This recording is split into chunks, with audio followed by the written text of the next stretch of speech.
আশ্চর্যজনকভাবে কোরআন ছাড়ার পর থেকে আমার গাড়ি ধীরে ধীরে একদম হালকা হতে লাগলো এবং এক পর্যায়ে আমার গাড়ি ও গাড়ির পরিবেশ একেবারে স্বাভাবিক হয়ে গেল।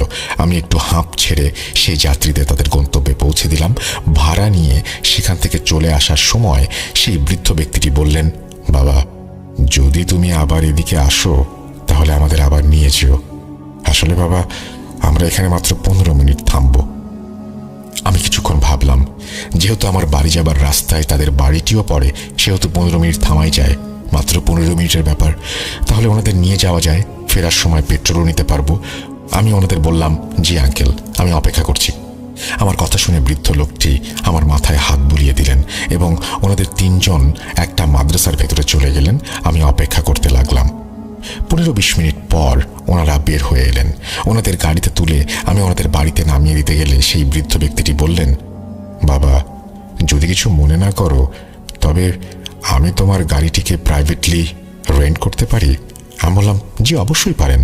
তখন উনি বললেন, ঠিক আছে বাবা, তুমি কাল রাত 8টায় আবার আমাদের বাসায় আসবে। আমাদের রুট সেম থাকবে, মানে এই মাদ্রাসায় গিয়ে আবার ফিরে আসা। আর তোমার যে বিল হয়েছে বা যা হবে তার দ্বিগুণ আমি তোমাকে দেব। আমি ওনার কথায় রাজি হয়ে গেলাম এবং পরের রাতের জন্য ওনাদের প্রাইভেট ড্রাইভার হয়ে গেলাম। পরদিন রাত ঠিক 8টায় আমি ওনাদের বাড়ির সামনে পৌঁছে গেলাম। ওনাদের 3 জন মিলে গাড়িতে উঠে বসে পড়লেন। আর যেমন প্রথমবার হয়েছিল আবারও তেমন শুরু হলো। আমার গাড়ি আবারও কোনো এক অজানা ভারের কারণে নিচে বসে গেছে। সেই বৃদ্ধ লোকটি এবার গাড়ির অডিও সিস্টেমে নিজেই কোরআন ছাড়লেন। উনি কোরআন ছাড়ার পর আগের দিনের মতো গাড়ি ধীরে ধীরে স্বাভাবিক হয়ে এলো।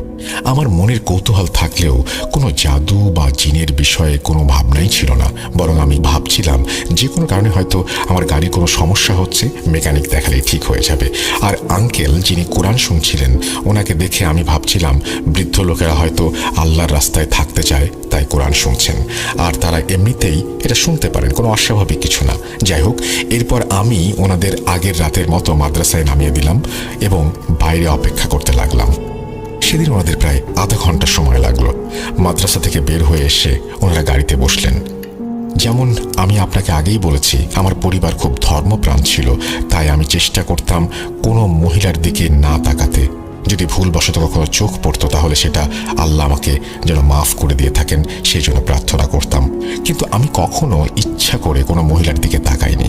কিন্তু যখন ওনাদের 3 জন গাড়িতে এসে বসলেন তখন ওনাদের হাতের দিকে চোখ পড়ল। ওপর দিকে তাকাতেই আমার চোখ সেই মেয়েটির ওপরে পড়ল। তার চোখগুলো এত বেশি জ্বলজ্বল করছিল, মনে হচ্ছিল যেন তার চোখে আমি আগুন দেখেছি। আমি তাড়াতাড়ি